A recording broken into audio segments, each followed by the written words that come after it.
Okay. Hello. Oh, is that you, Terry? So let's get started. This is our first webinar for 2016. As I've been mentioning while we've been waiting, we're going to be logging into PB Central.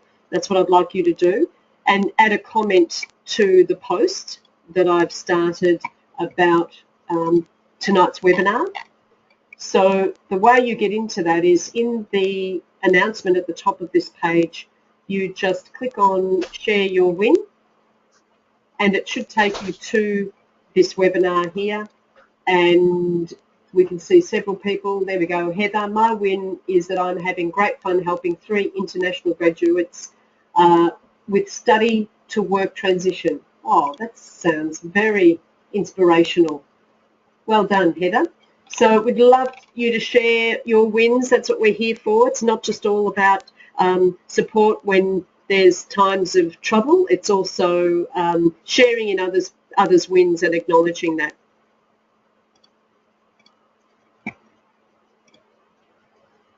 All right. So I'd like to welcome Katrina Aarsman to tonight's webinar. I really felt like I wanted to start the year with an inspirational story, and Katrina and I have been working together on pure bookkeeping stuff recently, and I knew of her big win of selling her business about 12 months ago, and really felt like it was a great story that needed to be heard. Some of you will know Katrina.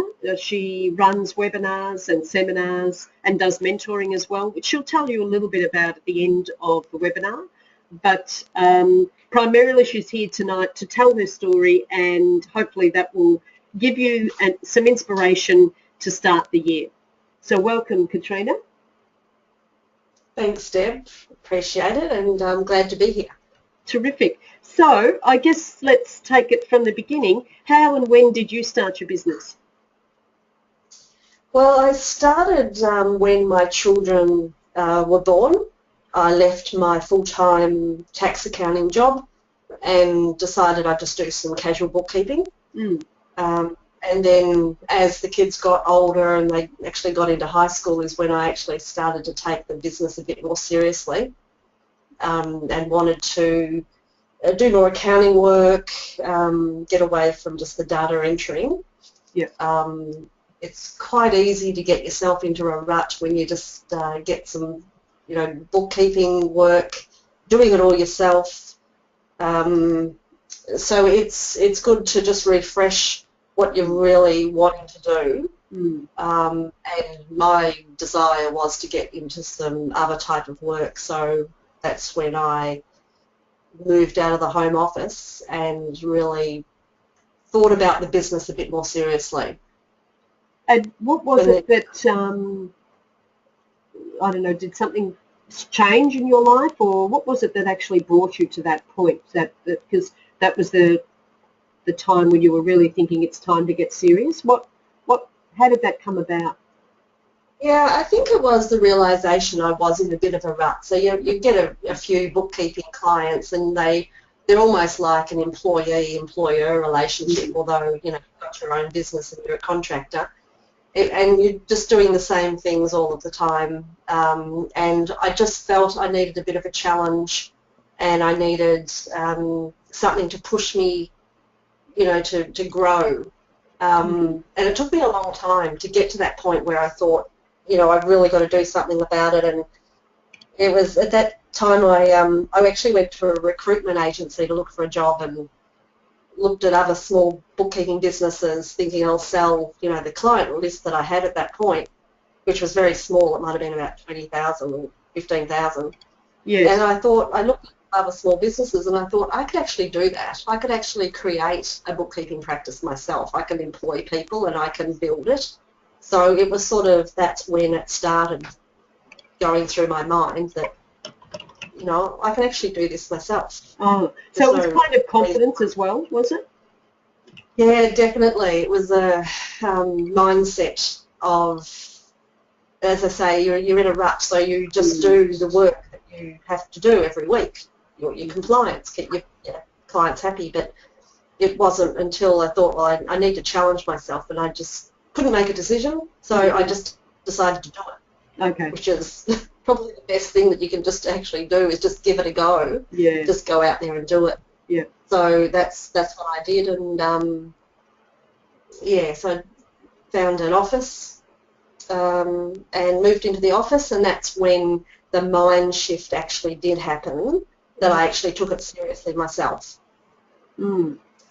So you've got to go through that process of, you know, what do you want to do? What is your vision for your long term? You know, what are you planning on doing? Just doing the data entering, or you wanting to build something? So my vision was to give it a go and build a business. Mm. Mm.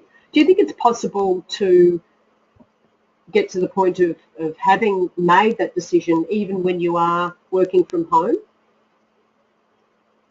Oh, yeah, definitely. Yeah, you can make that decision, and it is your mind, it's your mindset. So if you are just thinking small and don't have vision of growing, then, you know, and that's fine for a lot of bookkeepers, they just prefer to work by themselves. But if you have a vision to grow the business, you know, improve your systems, improve your efficiencies, and see what your business actually has potential of. And I mentor a lot of bookkeepers that actually do work from home, but they've set up their home office in a way that it is a business office, whereas, you know, mine I was sharing with the children, so Yeah. I had to get Yes. out. Yes. But yeah, definitely, you can certainly do it from home. It's just your thoughts of, you know, this is a business, this isn't just part-time work. Mm. You know, you can create it in a whole different level. Yeah, and I know for me, because we've spoken about this before, but and lots of people know my story, so I'm not going to go into that in detail, of course, but when I first started, the biggest vision I had was to replace my day income. So I worked as an employee for 3 days a week, and I thought, if I'm good at what I do, it'd be great if I could just replace that income. So that's about as big as that vision got. But it was after I really was completely working for myself, and like 12 or 18 months down the track, that my next big vision was to replace my husband's income. Now, I set the goal for that for 2010. So that was about 10 years after I started my business-ish. It took me 4 years longer than that. It took me to 2014 to achieve that. But it was a big enough vision for me to be able, or to help me push through when the hurdles came. What was the big, I know you wanted to grow your business and be more professional. Was there some underlying emotional vision that you had that really you became passionate about? Yeah, it was more that I wanted to get to a stage of actually owning a successful business where I wasn't working in it. Yeah. So my vision was to build something of an autonomous nature that I could sell. And my why, we talk about, you know, what is your why in business? It took me a very long time to understand what my why was, because mentors will ask you and you say, well, I like to help clients and I like what I do and I want to have flexible hours, but they're not your real why. As you say, if you come across hurdles of what's going to keep you going, because you can get part-time work and flexible hours working for somebody else. Yes. So why are you in business? Going through all of the challenges and, you know, the distress and the heartaches and the overwhelmed times, and it was, for me, it was to create an asset to sell or treat as passive income. So I started that process in, I think it was about 2009. So how long after you started your business was that then?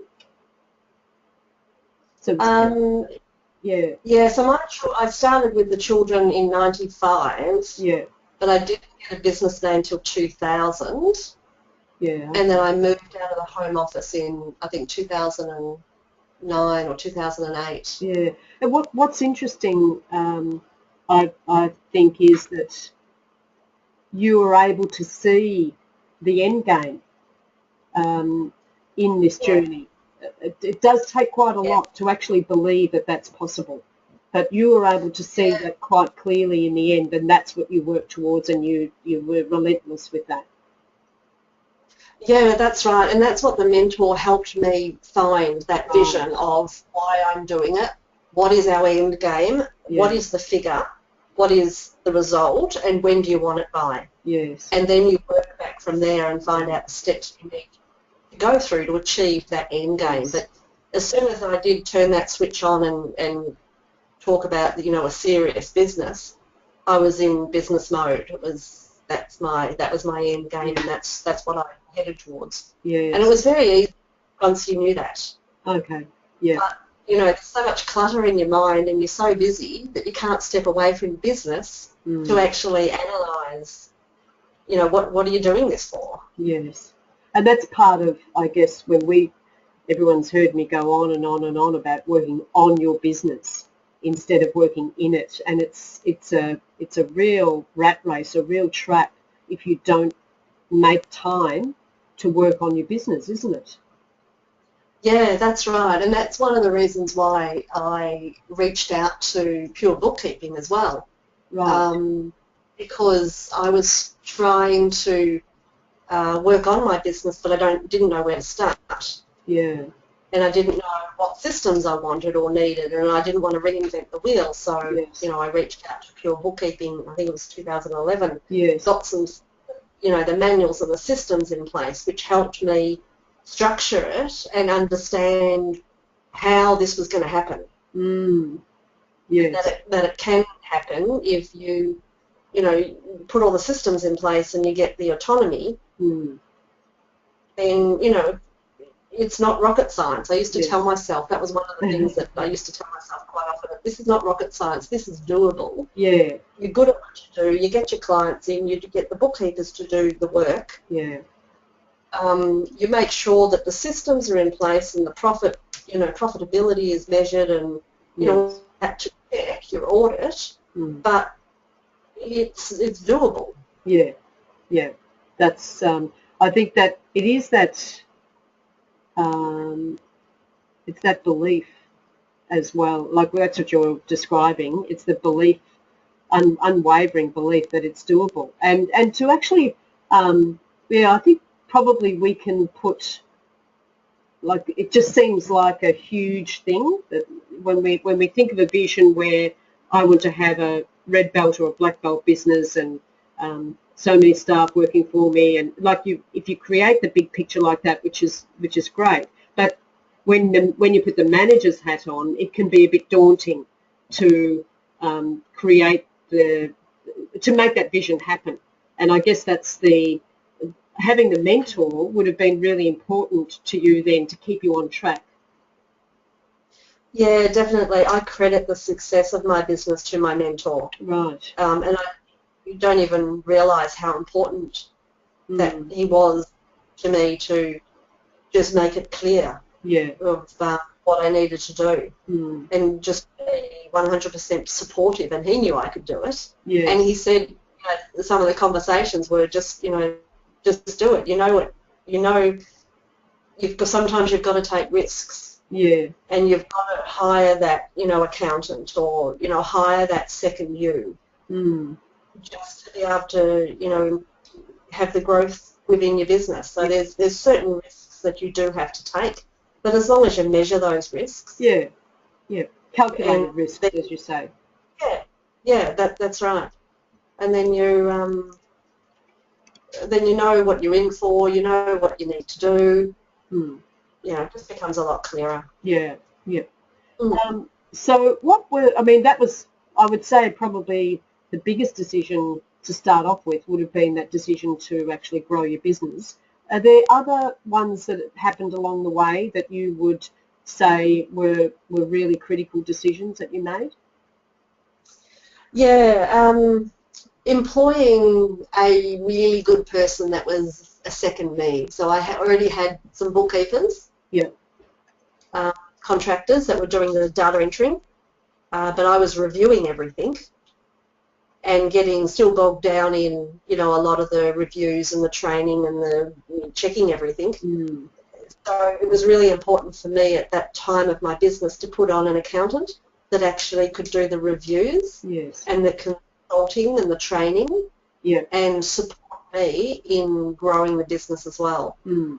And that was, as I say, that was one of the biggest risks as well. But it worked out to be one of the best things that I did do in my business, is just releasing that work from me so that I could work again on the business. Yes. And I didn't have, you know, you still have a hat of everything, but you're not overwhelmed by, you know, the top end work. You've got somebody that can also help you do that review. You know, like the back checklists. And, you know, it's not rocket science. Yeah. We all know how to do the bookkeeping and a BAS, and we've got our checklists. Yeah. And if all of that is set in stone and it's all done, ticked off, then you can move on with the rest of the growth of your business. Yes, yes. And we've said it before, I said it earlier, it's a matter of carving out time and guarding that with your life, isn't it, to work on your business?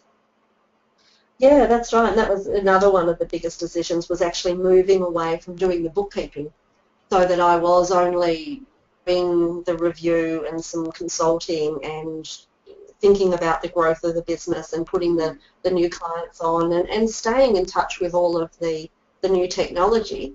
I didn't become the champ in something like Xero. Yes. I got the accountant to become the champ, so I didn't need to be the only person. Yes. To know, you still got to be, you know, aware of everything that's going on in the industry, so that you can position yourself in the best way. Yes, but as you say, when you've got the right person who is your 2IC, and they're the ones that are the champion of the various programs and know all the latest things that are coming along, it definitely does, because that's really in the detail of it. You've got to always be having this helicopter view. Anything that draws you down into the detail of the running of the business on a daily basis is really taking you out of your key role, isn't it? Right.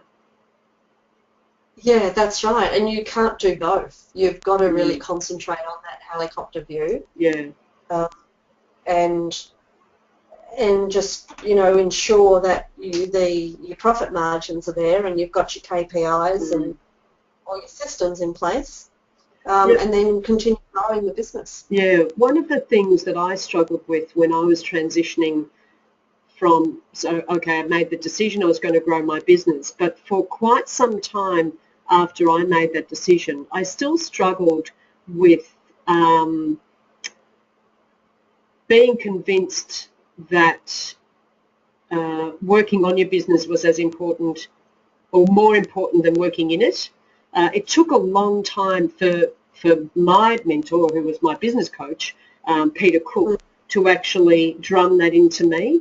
And so, for example, I would consciously sometimes, when I was working on my business as the leader or the manager and doing the helicopter thing, I would sometimes feel guilty about it, because I'd be thinking, I really need to be, is this real work? It kind of, you get so used to working in the business and doing a bank reconciliation and all those tiny little details. And that's very rewarding for a bookkeeper that's your job. That's what you're trained in. That's what you're skilled at. That's empowering business owners around their finances. There's a lot of currency in that. And it can be difficult. And I certainly struggled transitioning into valuing the time that I was spending working on my business and putting a greater value, as a matter of fact, than when I worked in my business on client work. And I can remember it taking me months and months and months for me to get that. Did you struggle with that at all? Yeah, definitely, especially at the start, when you need to delegate work to staff. That I wanted to hold on to it all, that I'd give them, you do this, and then I'll still talk to the client. Yes. And I'll still be involved. And then further on, when putting the accountant on to do the reviews. I mean, is that something that you're allowed to do? That you don't actually review every general detail account and every GST detail account? Is it okay to allow another accountant that's been trained in the way that I did it and proven that she was good? Yeah. That was okay for her to be doing it, and like, what am I going to do? And, yes, that's right. I'm going to be socialising and yes. and those type of things. And you think, I'm not doing anything, and it was a bit of a joke, really, that I didn't do anything anyway. So, yeah. And but it is. I actually felt good about that. Pardon? I actually felt good about that at the end. Yes. Well, that's exactly what I was planning to do. Yes. was not working. It was only, for me, it was only when, I remember distinctly, actually, when the penny dropped for me. I won't mention the client, but I was at this particular client's premises, and I only had, at this stage, I didn't have very many clients that I was working on. But when I arrived at her office, I actually almost felt sick. I felt ill, and I thought, I can't be here. It suddenly hit me that this was not where I was meant to be. This was not a good use of my time. And it took a lot of, coaching from Peter for me to get there. And then finally the awareness came through. It's like it just overwhelmed me of where, and with certainty of where it is that I need to be spending my time, and working in as the leader and manager of my business is where I need to be. And it was such a relief, really, in the end, when I got to that place. Yeah, and I also found that clients were thrilled for you. Like, I'd say to them that I could no longer do your work, that I'd like it to bring in a bookkeeper in, and they were thrilled for me that my business was growing. Yes, yeah. So, I know bookkeepers do find it hard to say, but I've always gone to that client and they wouldn't want anybody else. Well, I thought that too, but once you start to say, I'm growing and I'm putting on staff, and, when you start talking about the possibility of somebody else doing it, they didn't have a problem with it. Yes. There was only one client that insisted I stay there because I had, made this miracle happen in his business compared to the previous bookkeeper, which sometimes does happen. Yes. But he was happy to pay my consulting rate. Yes, okay. And that's one thing I think when you spoke earlier about making the decision to grow your business, I think everything every action that you take after that is in line with that decision. So what the problem I had was, because I hadn't made that decision to grow my business when I first started. When I say grow, I mean actually have this very large business. I didn't have the conversation with any of my clients that I would be replacing myself as my business grew. So for the first 12 or 18 months, every client that I put on, I was their bookkeeper, and I didn't have any conversation about having anyone else. But when I was full up and needed to replace myself, I then had to backtrack and go back to each client, which took me probably the best part of 12 months to actually go through each client and massage the whole conversation so that they felt okay with and trusted me. But essentially it came down to trust, though, because they trusted me and I said I was going to do this and everything was going to be okay. They were okay with that, but they were still difficult conversations. Much easier, as you said, to be able, if you make the decision at the start, even if you're not sure, make the decision to grow the business big and have those conversations, take those actions and set up the systems that you need to for that growth. And then if it doesn't happen, if you decide once you're on white belt and you're just working on your own and you're perfectly happy with that, the clients aren't going to come up to you and say, hey, listen, how come you haven't grown your business? Or when are you going to replace yourself? They don't remember that.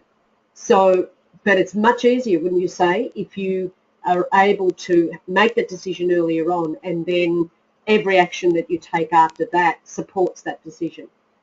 Yeah, definitely. As soon as you can, if you're in the business to put staff on and grow your business, then as soon as you can, as soon as you get new clients, move them over to the straight away. Yes. Now, Take away the sorry, working in the business. I was just saying, take away the working in your business as soon as you can. Yes, yes. You mentioned growth, and this is what we'll talk about now.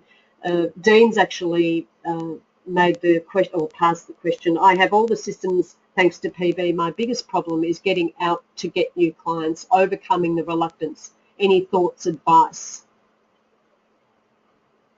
Overcoming the reluctance of him going out there? Or? Yeah, for him going out and doing the marketing. I mean, it's fairly typical for most bookkeepers to really not like marketing. And it certainly was not something that I loved. It was just something that I knew I needed to do. And I created the system so that I could stop thinking about it and just go and do it. But what did you do for growth? Well, the biggest thing was moving out of the home office and then the mind shift that brought. So take it seriously. What were some of your effective marketing strategies, and something maybe you could give Dean some advice about overcoming his reluctance to do the marketing? Well, I think, as you say, you've just got to do it. You've just got to get into some networking groups. And if you don't want to market your business, like talk about yourself and what you do, then perhaps talk about stories of how you've helped others. Oh, yes. Other businesses, because people can relate to, your story of how you did help others, and they then take that on board and think about how that can relate to me or, somebody within their networking group. And also, as a licensee, we always say to be promoting the pure bookkeeping system. It's much easier to promote a system than it is to talk about how great you are, which no one likes to do. To definitely encourage everyone who is struggling with the whole concept of marketing. You do actually just have to do it. I totally agree with you about that, though, Katrina. It's even regardless of how you feel, I think that's a big thing when you're growing your business. Sometimes there would have been times where you just didn't feel like doing certain things. Would that be right? Yeah, definitely. And you just have to do it. Yeah. Because you're the business owner and it's your business and it's your asset. It's your baby. You just have to go out of your comfort zone at times. And I hated standing up in front of people and talking about my business, and, always avoided the networking groups. But, in the end, I did join some networking, and then you just talk to other people, and, you find that they are other business owners not too dissimilar to you, trying to grow their business. So it's just, you're just having a conversation. Yes, yes.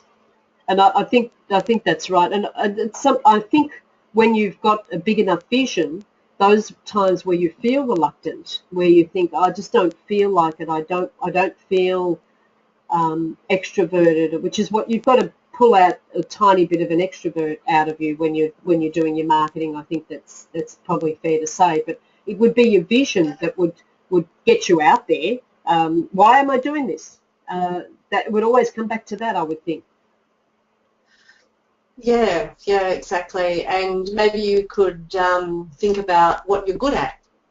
Like, you're obviously getting clients that you're working in your business a lot, so you're wanting to start marketing for growth. So what are you good at? And you can start sharing, boasting about it. I was a bit, bluff it until you know it. So it was sort of, I guess, that confidence of just saying, yes, I can do that, and then you go and find out how to do it. Yes. Or just, you are, become members of associations. I was a certified consultant of MyOb, so you just push yourself out into those groups, and you just boast that you're good at MyOb. You've been doing it for so many years, and you specialise in these areas, and you've got bookkeepers, businesses in this area.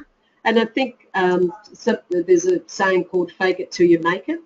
I think that's probably quite apt. And Peter Cook, a saying that he's had is that you tell the truth in advance. Is another way of looking at it, where you may not. So there may be licensees who might be new to, for example, the pure bookkeeping system, but don't feel that they can promote that as something that they're following because they're just new to the system. And feel like they're not speaking with integrity. But if you think about it, there were a lot of times where I told the truth in advance, as you said, Katrina, when you'd say, yes, I can do that, and then I'd be thinking, I don't know how to do that. Let me go away and make sure that happens. If you work doubly hard to make it happen when you have said that this is what I'm doing and this is what I can do. So for new licensees, if they're still learning the pure bookkeeping system, when you say I'm a licensee and I use the pure bookkeeping system and I can guarantee the quality of the work, when you say that, to be in integrity with what you're saying, you'll make sure that that happens. So you'll run back to the office and learn whatever you need to know about the pure bookkeeping system so that you do know it, so that you are with integrity with what you're saying.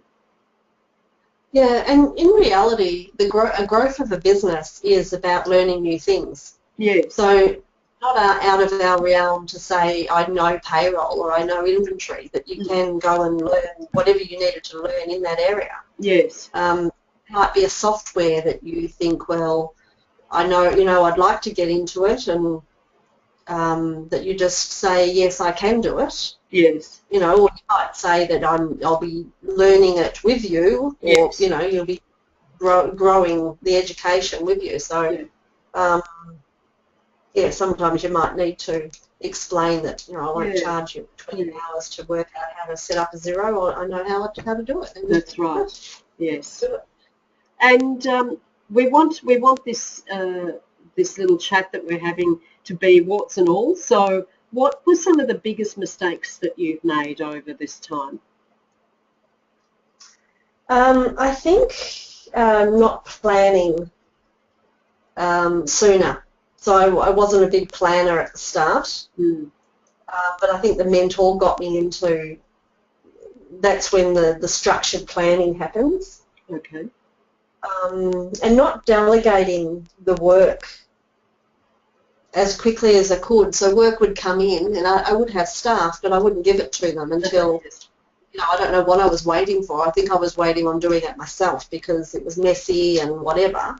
But I'd often not have clear instructions at the start. I didn't have all of my templates and checklists and onboarding information.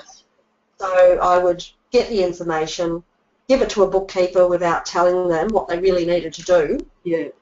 And I would lose a lot of efficiencies because they would go off on their own tangent, they'd do what they think they should be doing, they'd be spending so many hours in one spot where, so if you're really clear in your instructions, you avoid any of those inefficiencies.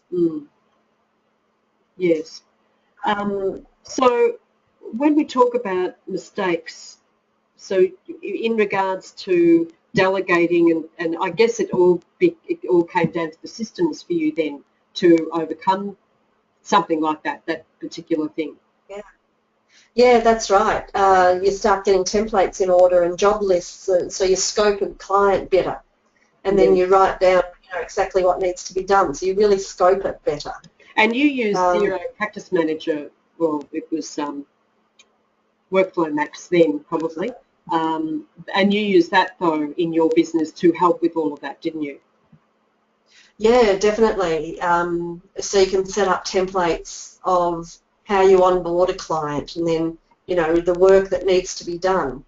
But I'd also just have a manual checklist of the once-off stuff that needed to be done, like just a general, this stuff needs to be brought up to this date, these bank recs are totally wrong, just stuff the client has advised you. They've given you, information, so you've just got as much information as you can from a client. You write it down in a job sheet, and while you're doing the bookkeeping job, which needs all these checklists, just be aware of this other sheet that says, we need, the BASs haven't been lodged for 5 years. It's just like an overview of what things we need to target first. Yes, and I think there's great opportunities for bookkeepers now with all the online add-ons and apps and things like that to have, whether it's Xero Practice Manager or some other management software, it's so much easier being able to have that online where all your staff can access the information at the one time and it's all updated real time?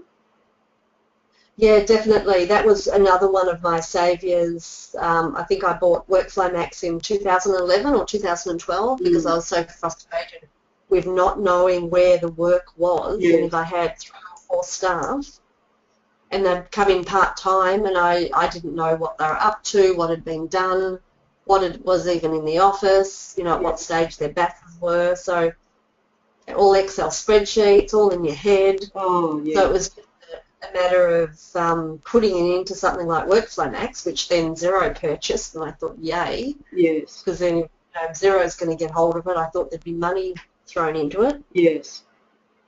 And then just takes it all out of your head, obviously, but also that staff could access it from a client, from home.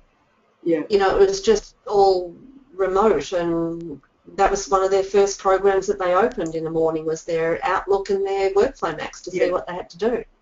And I think that was the, we've spoken about this before, I guess the difference between how your business was run and how I ran my business. So it's not to say that it's not a one-size-fits-all, this is the model, you know, you can follow these steps and you'll have success. There are some basic principles of setting yourself on towards the path of success. But where I didn't have Xero Practice Manager, but I employed a 2IC who was essentially the person that pulled it all together.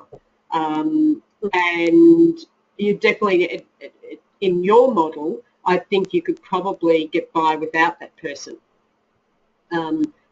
You've got your 2IC there who is the accountant checking all the work, but actually pulling this all together, having a software program that you know the state of everything, I think is really important, but also so much more available. Like for $25 a month is the Xero Practice Manager, isn't it? The basic version.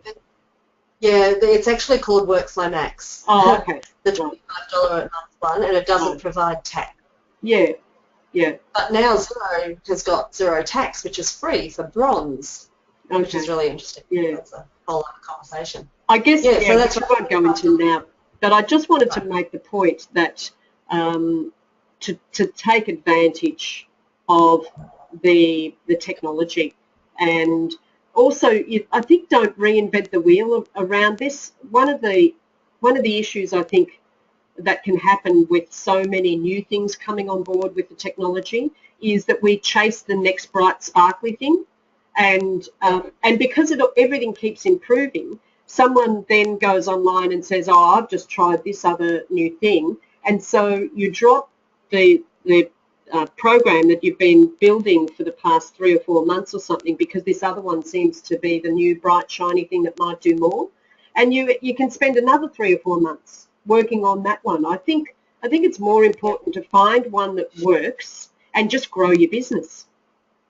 That's right. And the practice manager is well, now that Xero's got it, you can lodge BASs from it. It's got everything that you need from it. Like, well, it's got 80% of what you need. It doesn't have a CRM, but if you get a system that ticks off a lot of what bookkeepers need, and I believe it does because I ran my business from it, then that's as good as you're going to get. Yeah. And you don't have to keep chasing after the next bright shiny thing that you think is going to be the one thing that's going to solve all your problems. You just want something that, because nothing will solve all your problems anyway. Have something that works for you and is able to deliver results so that you can get stuff out of your head, so you can sleep at night, not wake up in the middle of the night panicking because you've forgotten something. That's right. Whatever system works for you, and you've got one that's already in the cloud, or as long as it's it can scale with you. Yes. Now we've as far away from manual work as you can. Oh, it needs to be absolutely. Yeah. And using that same my story, because I didn't have the cloud stuff a practice manager or whatever, a lot of my businesses run off Excel spreadsheets to manage all of that, which everyone knows about here because we've got the KPI report and the bash schedule. Those sorts of things we use to manage the business. But I needed a person to run those Excel spreadsheets in order for me to get the information that I needed. Much better with the technology now. What I'd like to spend a little bit of time now, because your success story is that you came from zero, worked through, had an office, number of staff, worked through all your issues and things like that, mistakes made, but then you sold your business about 12 months ago. So if we could spend a little bit of time now talking about your decision to sell and about the process, just something that will give people listening at the moment some idea about what to expect in that process. Yeah, so because I had seen the mentor 5 years ago and I knew my end game, so it was either going to be in 5 years' time we'll review it and it's either ready for sale or it's going to be passive income. So I'm going to be working less. So the whole idea was to be autonomous, that I'm not working so much in it. Then I can make choices. So, I guess the big thing is, like we can tell our kids, set yourself up as the highest as you can be so you can make your choices. Yeah. So just before the 5 years was up and I'd achieved the levels that I had wanted, that I'd set out 5 years earlier, I thought, well, what am I going to do? I don't want to keep it the same and I don't want to lose business because then you're losing your asset that you sell. So do I have enough energy for another growth spurt? Am I still passionate about, where's the next step? What other services do I need to bring in to go to the next level? Yeah. So you were when we talk about levels, you were at red belt at that stage? Yeah. And if anyone doesn't know what that is, you can send me an email and I think most people would know what that is, but I'll send you the business blueprint where we talk about the different belts. So go on. Yeah. And then I was about to see another mentor to give me some inspiration, and while we were toing and froing with our appointment, I decided that it's time to go. I can't decide where I want this business to go, so it's time to move on and do something else. And that's pretty much where I came to it. I thought I just don't have the energy to grow it again. Time to see what else is out there. And I had an idea that I could help other bookkeepers build their business, or just go out and do consulting. So that's where I was leading to, and I found a broker. I went straight to a broker. I wasn't going to try and sell it myself. I interviewed a few brokers and chose one, and by the time he had given me the profile to write up, he had already had a buyer ready. And we went through the process and we decided that wasn't the right buyer. Right. So we let that one go, and that was actually an offer of $1.20. $1.20 turnover. Yeah, $1.20 turnover. So it was an amazing offer, but it wasn't the right fit for the business or the staff or the clients. They kept talking about investors, and anyway, I won't go into the detail, but it just didn't sound like a nice fit. So we let that go, and then we had other people lined up. So I found another one that was husband and wife. The wife is an accountant, and the husband wanted to buy a bookkeeping business. So perfect fit. Yes. The accountants are wanting bookkeeping businesses because they can leverage off them. Yeah. It was a perfect business and had, a lot of clients and a decent amount of money that, I wasn't the only person in the business, so you're not selling me. Yes. I was actually extracted so far away from the business that anybody could have walked into it. Yes. And ran it. Yes. And that's what I was trying to achieve over the past, 3 to 5 years. Yes. Yes. So, and it is a process, isn't it? That you do need, there's some steps that you need to take when you are preparing yourself or your business, not yourself, your business for sale, because there may be administrative stuff that you want to tidy up or tighten up and things like that to make sure that there's less and less of you. It's not just a 5-minute decision or a 5-minute thing to jump up and sell your business once you've made the decision. No, you've got to think about it. You've got to go through the process, and it's an emotional thing as well. Yes, yes. So, so in your business, you ended up selling that for how much in terms of dollar of turnover? It's around $1 turnover. That's a really good result. And you know what? This is really exciting, and which is why I wanted to have Katrina share her story with everyone. The fact is that I know for a fact that accounting firms are noticing bookkeeping businesses now. If you had have even said probably 5 years ago, they were not interested. If you don't have systems in place, the business relies entirely on you. Even the industry 5 years ago was not as professional as what it is now, and accountants wouldn't have touched a business with a bookkeeping business with a barge pole. So the times are changing now, and I really wanted everyone listening to get that their business is valuable, and the more systems you put in place and the less it's dependent on you, the higher the value.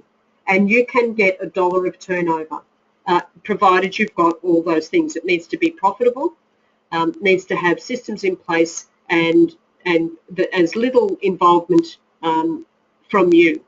But they're looking for it now. It's great to see, isn't it, Katrina?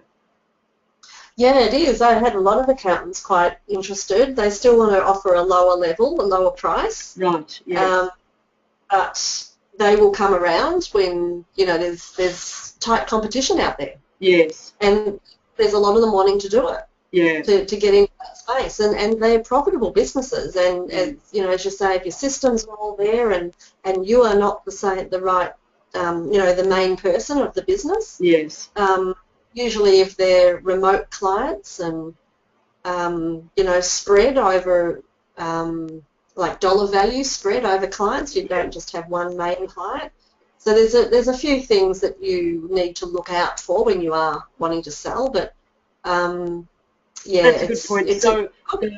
So you're saying, and which is certainly my experience as well, is to diversify. So have a spread of clients. If it's a big risk for someone buying a business, if you've got 50% or more in one client, it just takes one person to say no, and they've suddenly lost 50% of their income. That's a risky business.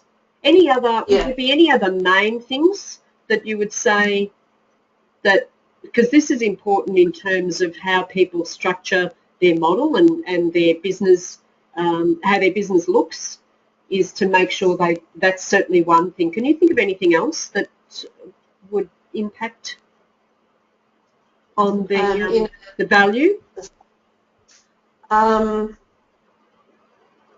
Definitely if they're remote, so if they're live, like either Mild Live or Xero, they're preferred so that people can, I did have people from interstate looking at the business, and a lot of it was remote, then they could operate it from another state. It was quite bizarre. You think, not quite sure if that's what I want either. Yes. Yeah, and a variety of services as well, maybe not just bookkeeping, so that they can lead into their business advisory and consulting and training. If you've got staff ready to go with all of that, training and consulting, then, that's ideal.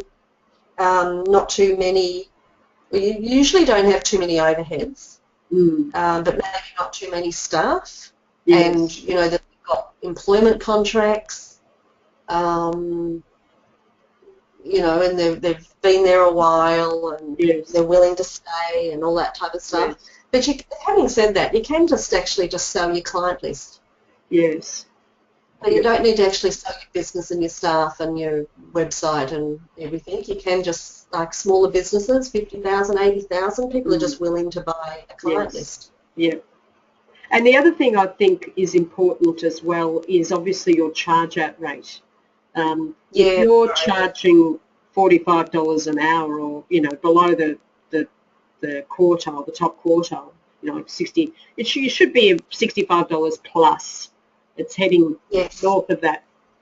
And if you're charging much less, $20 or $30 less than that, then that's not a very valuable business, because the person buying in is not only, it's generally a smaller business anyway, and they'll buy your client list, but also they will want to put up the prices by $20 an hour, and there's a good chance that a lot of people will leave. Yeah, that's right. I was advised to put my price up before we sold, but I just didn't get around to it. But yeah, I was at 65, but the industry can take 70. Yes. And it just adds to the possibility of getting more than $1. Yes, yes. Look, this we don't have much time left, and I do. We've had a couple of questions, but I think Jim, we've answered your question. What I'd like to do, Katrina, is to give you an opportunity to talk about what you're doing since then. What the life after your bookkeeping business, and what is there? That's another great story to see that. Yeah, you're not sitting on a beach and with your feet up, although sometimes you do. But there is other possibilities. So firstly, I'd like to thank you so much for sharing your inspirational story with us. And now let's go on to hearing about some of the things that you're doing since then. Yeah, well, there's so much opportunity out there when you're in an afterlife of a bookkeeper. There's, you could do the consulting and coaching and best supervisor, and, if you want to stay within the industry. And when I left, I thought I did want to stay within the industry. I wasn't going to leave it, and I thought, where am I going to earn money? I still need to earn money and work. Yeah. So I went into the idea of mentoring bookkeepers and assisting them grow their business. And last year I had the opportunity to present the Zero Practice Manager at here, this forum, and that was well taken to. So I created some Practice Manager workshops and webinars, how to set up Zero Practice Manager the right way from the start, from a bookkeeper's perspective, because there's nobody out there doing that. So there's some of the things that I will be teaching in the webinars in creating the whole Practice Manager. Looking at, I can also look at the pure bookkeeping method. So the client manual is within the client profile, and the jobs are set up with the session checklists. How you can set them up, and then I go through how we recur jobs, and we can start to report on jobs and things like that. So if you want to go to the next slide. Yeah. By the way, I've just posted a link to your webinars if people are interested, and that's in the chat box there, so you can register for that as well. Yeah, so there is a workshop coming up on the 9th of March that's in Melbourne, in Hyatt. And normally it's priced at $197, but for PB licensees, I'm doing it for $97. And the webinar is on the next page, which is Tuesday the 15th and Wednesday the 16th. So it's usually a 3-hour workshop. I've broken it up over 2 sessions for 1.5 hours each. You do get a recording and a 27-page instruction workbook. And I've posted the link also to the workshops that licensees can access as well. Thank you. And I think the next slide talks a bit more about the mentoring. So you know, an afterlife of a bookkeeper. We have so much information that we can share with other bookkeepers. So I have created a Bookkeepers HQ Facebook page, Facebook group, where we can share stories, and it's the Facebook group is more about how to grow a business rather than how to do payroll. Oh, yes. And I'm also doing one-off strategy sessions, so a half a day that we look at your business, we set your goals, we set some action steps, and we get clarity on your why you're in business, and, you know, talk about your ideal business and look at the ways that you can get there. And then the mentoring is, as I said, it's fortnightly Skype calls, 6-month or 12-month contracts. We catch up every fortnight, and we do a lot from the strategy sessions in setting our goals and our why, and then we just keep accountable over the next 6-12 months to make sure that your business can grow to its full potential. Yeah. And certainly I can say that I've referred a number of licensees to Katrina and had some very positive feedback. So I'm more than happy to recommend the services that you offer, Katrina, and in terms of the mentoring and the workshops and the webinars, it's been received really well by licensees. So, thank you. I appreciate that. Sorry? Yeah, I appreciate that. That's fantastic, and I really love doing them because, you know, it just comes from my passion of what I have done, and I can pass over to other bookkeepers and enjoy their growth. Yeah, and I think it's a very rewarding place to be, where you've been successful, you've grown your business to where you wanted it to be. It all went to plan. Yes, there were obstacles along the way that you had to work out, but you've reached that, and now you're sharing all of that with everyone else. So I think that's absolutely fabulous and a great resource for everyone to plug into when they need to. So you've got Katrina's phone number, her email address there. I've posted on the chat box where you can register for the webinars and the workshops, and there's some more details there for the Bookkeepers HQ and XPM support group. The next webinar will be obviously next month on the 4th Monday in March, which is the 28th of March. If there is a topic that you'd love me to cover for one of our webinars, please send me an email or post on the community. Before you go, I'd really love you to, let me just bring this up, jump back online to our community page, share your win, click on that link to share your win, and also some feedback about tonight's webinar. There are actually 3 or 4 licensees that I would love to interview over the next 3 to 6 months. They have inspirational stories like Katrina's, and I'd love to share that with you, so I plan on doing that. But if there's something else, some other topic that you'd like me to run, these webinars are for your benefit, so just let me know. Post it on the community. Dean's posted a question here, Katrina. Any thoughts, advice on finding and selecting a business mentor? Well, Dean, I would suggest you actually speak to Katrina first up and see if there's some synergy there and something that she may be able to help you with. So post your win feedback. Right. Pardon? Oh, sorry, I just said that'd be great. When I went to find a mentor, there was nobody out there that actually knew bookkeeping businesses, so it's you just go with somebody that, you know, coaches a business. But yeah, just find the opportunities just there. Well, and I have said before as well, Katrina, you mentioned it about your mentor, that you wouldn't have achieved what you had achieved without his support. And I would say, and I've written it in my book and said it over and over and over, that I wouldn't have done it without Pete as well.